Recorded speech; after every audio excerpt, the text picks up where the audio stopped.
Okay, so the next media we're going to work in is going to be watercolor. So this is back to media that involves brushes, okay, and some water. Again, another water-soluble one. So, watercolor.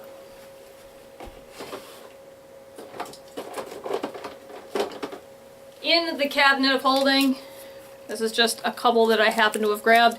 I have tubed watercolors. Okay, these are actually Winsor Newton tubed watercolors, so we're going to give you the 3 ways that you can get watercolor pigments. You can get them in a tube. You can get them in a cake. Okay, this is actually a $5 palette that I bought from, I think, Michael's. Let me just adjust this light here. This is just massively obnoxious. This is too bright.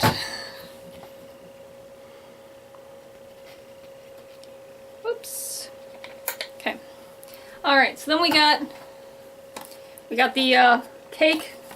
$5 for, I think, 72 colors. So, no, 48?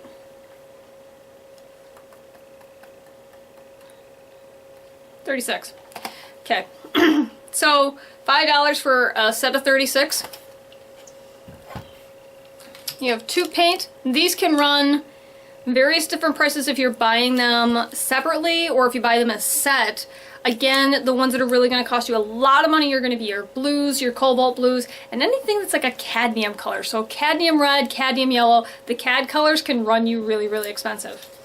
Then you can run into the third version that you can get watercolor at, and that is watercolor pencils. These I love. They are portable. Okay. And I don't have to pull out a whole palette to get them done, which I love. I can get some real exacting work done with these watercolor pencils. And they're really, really affordable. I think this is a set of probably 36 or 24. It fits this caddy just perfectly. And I have room over here for some brushes if I so want to. When you're working with watercolor brushes, use synthetic or soft sable brushes. Stay away from your hog hair brushes or anything with a real stiff bristle. So if you have a synthetic faux hog hair, probably want to stay away from it. The whole point behind watercolor is to get a really soft, translucent look and not really have a whole lot of brush strokes per se. Going back to the most expensive version of watercolors, these tubes, I'm not necessarily a really big fan of tube watercolor. Yes, the pigment is more concentrated because you don't have the media by which you have to turn it into a cake, which can actually dilute the color.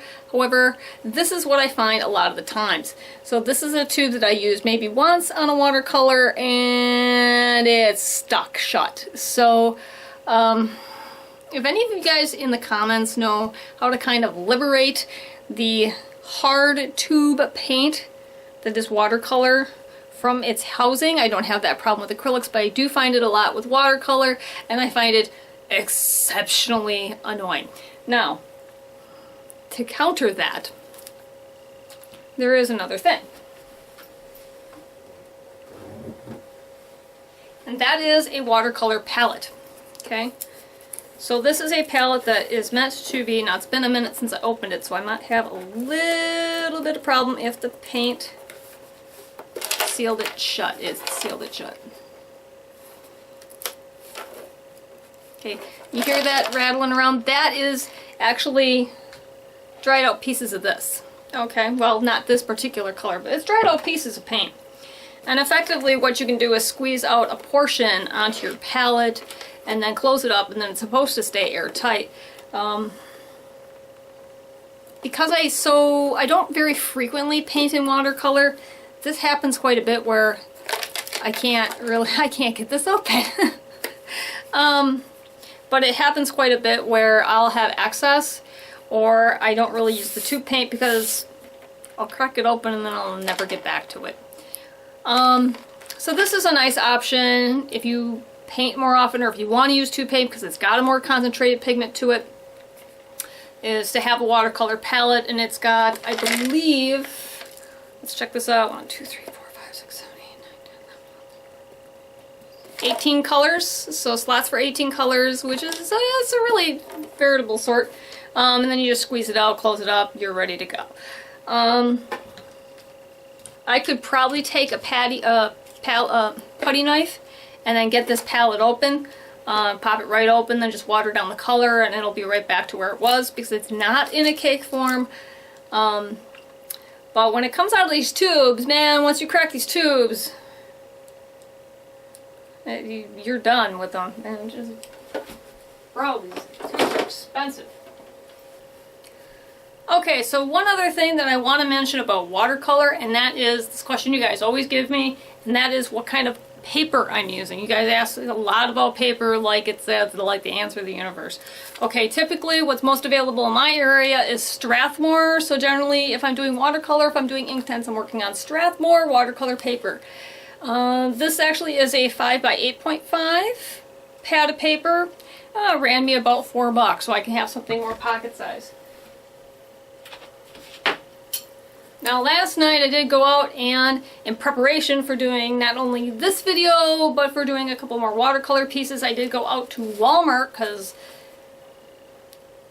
have you all seen the roads? Because they're nasty. And I did go to Walmart and I picked up a 9 by 12 pad of Canson watercolor paper, and it's not like this is necessarily better or worse. This of course does not say that it's acid free, which is a thing that Strathmore does. Okay, so if you're looking for long term, like not gonna discolor, fade, whatever, your Strathmore acid free, which you're gonna pay a little bit more for, have to kind of buy it in an art craft store, not at Walmart. You're gonna have to drive to get this stuff, or order it online. And I don't know that it's really gonna show it, but this has got a little bit rougher tooth, closer to like a vellum paper, and much more absorbent. It's a heavier weight paper. Let's see if I got a weight on this. 140 pound. Okay, so not as heavy as the acrylic paper, but if you tape down the edges, is not as likely to buckle. I also have another 9 by 12. I have an 11 by 14 in the closet, and if you guys have seen other videos, you know that I have all my pads of paper hanging up on hangers so that somebody whose name will not be mentioned because she's sleeping can't get out. Okay, the other reason is because A, they bend, they can get dirty, the ferrets can get at them, and that way it's very easy to go through them. So when it comes to watercolors, we're dealing with watercolor paper, but this also applies to Inktense as well, okay? Next media we're going to talk about pastels.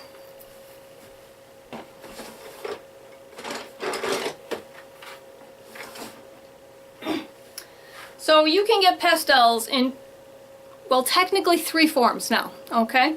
You can get it. Traditionally, it came in a box like this. Like this is a color stack of 24, and there you go. It's a nice big stack. This is for more bigger pieces. Okay, as you can see, because this is brand new, and these have not been touched at all. Okay. In fact, I have 2 boxes of those, and I'm betting this one is my mom's. This one is my mom's. So this is my mom's, and you can tell that she did quite a bit of work with her Prismacolors. Well, with her pastels. But take a look at that, guys. Look at how dirty these pastels are, which means you're transferring on the outside to your piece of work, okay? That's the reason why I don't necessarily work with these, because unless I have a large area that I have to lay down in color, there's a whole big mess, and it's a whole big mess all over my hands. So here's my first tip for working with pastel, and if you're working with the pastel sticks, wear some gloves. Okay, definitely use cover sheets to cover up areas so that you don't smudge it. You'd be wearing it all over your hands. Okay, so that's the classic way that they used to come.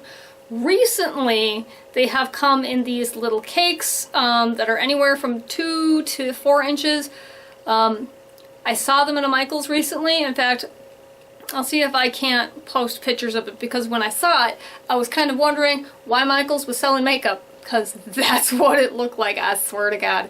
And now they have like applicators that look like palette knives with sponges on them.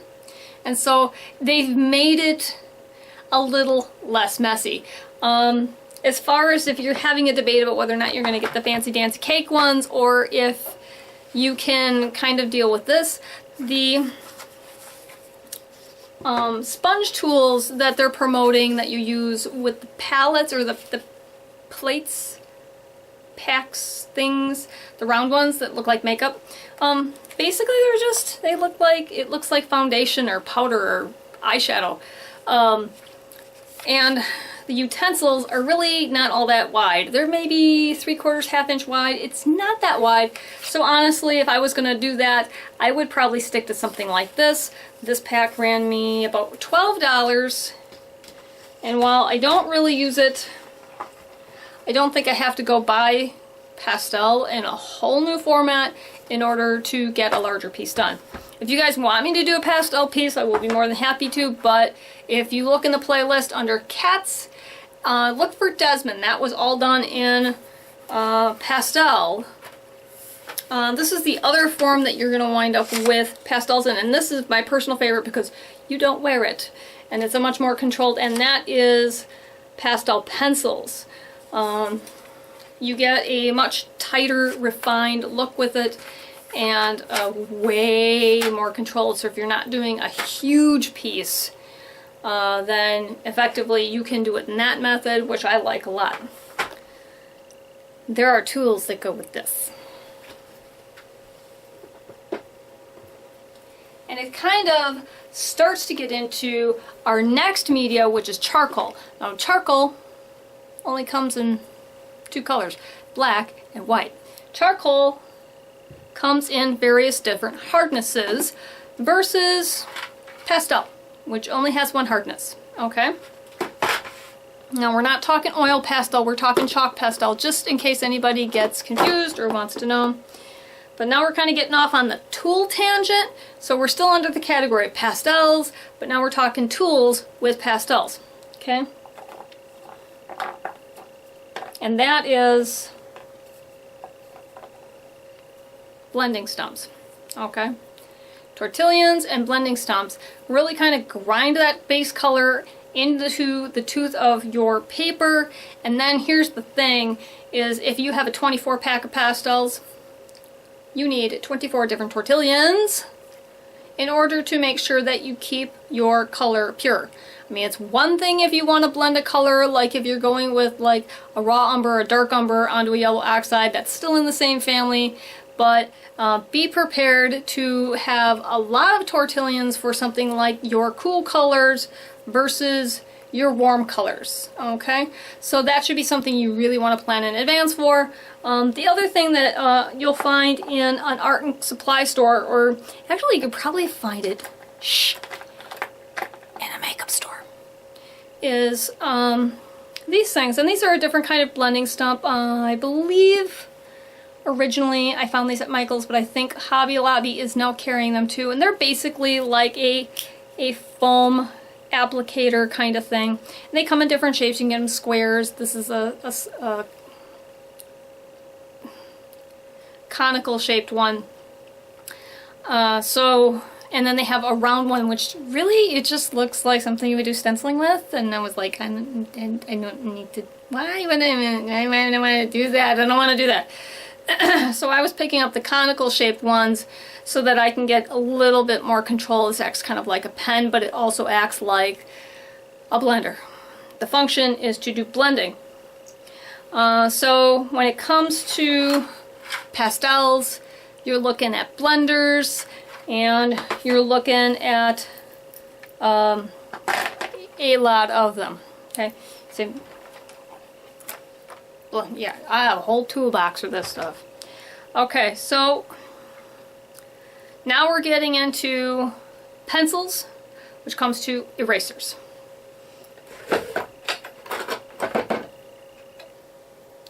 you can get a lot of erasers. In fact, I think I have one. Ooby dooby. Ooby dooby. Where'd it go? Here's another one. Okay. So at some point I was going to do a product review on this particular eraser. What is it fuzzy for? It's fuzzy. I was going to do a product review on this particular eraser, except that I decided I really didn't like it. I also then bought this plastic eraser, and I bought this General's Tri-Tip eraser, and I was going to do a whole big eraser review. I don't know. It was an idea. Now, for several years, I have used kneaded erasers, and honestly, despite the fact that, well, okay, this one I like, because this can get into some real tight areas. I don't like the other ones. I will probably keep this General's Tri-Tip eraser basically for using with my masking fluid, because it just smears everything. It's garbage. Okay. So the nice thing about erasers, and specifically a kneaded eraser, and you can buy these even at Walmart now, didn't always be like that, is that effectively it's kind of like a putty. The more you work with it, the softer it gets. And the more you work with it, the more you clean it. Okay? So you kind of knead it like so. Okay. And it'll pull apart. And it'll get little air pockets in it. It will pick up pet hair. Oh my god. Okay, and if you have ferrets, they will steal this. Okay? Just in case you thought maybe you dropped it, you lost it, you misplaced it. You weren't really sure where it went. I have found this stashed in my bed drawer so many times. So, the plus is that not only does it clean itself by pulling itself apart like this, that you can use it in so many infinite different ways. Okay, so you can shape it into just like a flat eraser and use it like, you know, get that edge off there, just like this, you know, just as a blob. You can roll it into a tube and kind of use it to dab stuff off with if you want a specific shape that you want to remove it. I mean, man, dude, if you want to do bokeh, you could totally do a bokeh technique with a kneaded eraser just by shaping the end and then dabbing it onto your pastel or your color pencil. Okay, so the kneaded erasers, graphite, so is good for graphite, pastel, charcoal. Okay, so 3. Okay, but I like kneaded erasers, and not only can you do the bokeh effect, you can get general erasing. Here's the great thing, and you'll see me do this a lot, is that I will take it and I will pinch it out so it's got an edge. So you see that edge right there? That's a fine edge. That is very much on the line of something that you would find in like a X-Acto knife. I mean, that is pinchy thin, okay? And you can back it up so it's stronger, you know. But I can use this and I can go in and effectively negative paint out hairs and textures by removing my top layer, which may or may not be too dark, and then lifting that out and bringing in some highlights. So that is a technique. Again, if you guys want me to bring any of this stuff up and do a tutorial on it, a quick tutorial, I can do that. Okay. Now we're going to get into charcoal, because we're right there. Okay. Again, with charcoal, you're talking tortillions for blending. Okay. Blenders, blenders, blenders, blenders, blenders. And do not mix your charcoal blenders with your pastel blenders. Like mine are in the same case, but don't use them for the same media, is what I'm implying. Because you will then wind up with, instead of a bright green, you will wind up with a dark forest green that's filled with black. Okay, you won't get even color coverage is my point. Okay, and in my I literally have all my stuff in a toolbox like that. See? Look, okay. So this little toolbox ran me about $3, but now I've got all of my charcoal materials all in one spot. Okay, including this massive big boy of a blender, which I use on backgrounds. Okay, so lots of different things that you can buy and use and have. In fact, I've got more kneaded erasers.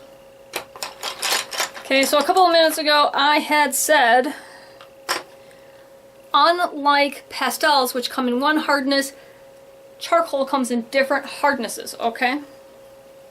And this is where, when the next time I do a speed tutorial or if I'm walking through, this is where Galileo is going to come in real handy, because I'm going to use that to denote if I'm changing pencils, what hardness of pencil I'm using with. So like this is a 2B, this is a 4B, I'm betting this is an HB, that's an HB, okay. Carbon sketch pencil, okay. Let's see, what else do I got?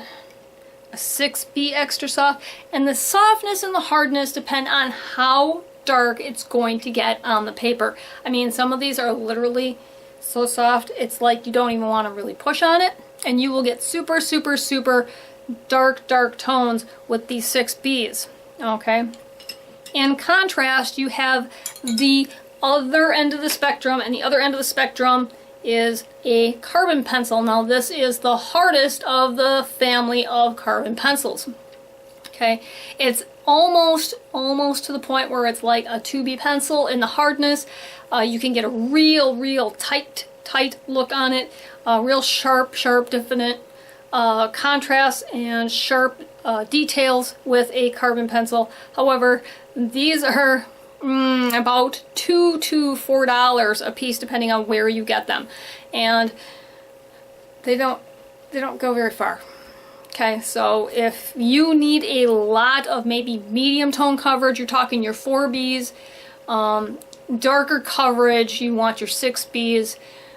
When you're talking about real fine details, you're talking your carbon pencils here.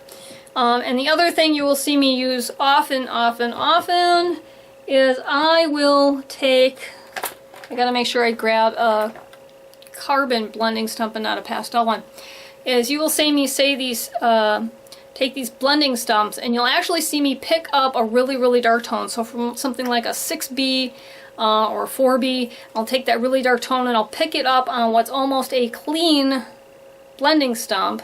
Focus, camera, focus. Clean blending stump, and then I'll pick that color up, and then I'll just use it to fill in really bright highlights in maybe like a white coat or the highlight in an eye, because very rarely do you have that pure white tone in a realistic painting. Okay. There is one other very messy thing that I have in my collection for carbon, and that is carbon powder or charcoal powder. Okay. Now I've heard that you can use this like you would a powdered paint. It's not packed down. This is not packed down at all, people. You can use it on a towel, you can use it with your fingers, you can use it like a paint with a paintbrush, and I do recommend that if you're going to do that, have a designated paintbrush. Okay, so like with this one, this is literally a 000 that I've pretty well trashed, and it probably has like 6 hairs left in it. Okay, and I really just want it for that really fine detail. I may go in with this this particular charcoal powder first. I haven't really worked with it too much, so I probably want to play with it before I actually do a tutorial with it. That reminds me of something else.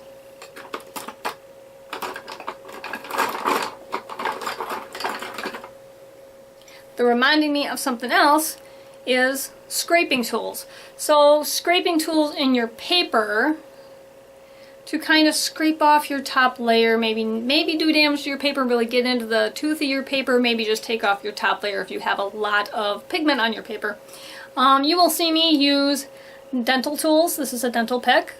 No great shakes. It's for very, very, very fine lines. So if I like nixed part of the eye, or if I need to put a whisker in on a really fine detail, you saw me use it in Jasper's video. You'll see me use them a lot. The other one is an X-Acto knife, and this is not a sharp X-Acto knife. It's a very dull X-Acto knife. But basically what I want to do is kind of pull out some pigment that I put down on the paper, maybe get down to the fiber of the paper, and maybe dig into the tooth of the little paper. The technique, by scraping off the top layer of a pigment, or maybe getting into the tooth of the paper when you're working on paper and you're actually kind of scraping off your pigment layers, is a French term called sgraffado. So there's some French that you can all learn and not take with you to work because you're going to forget about it.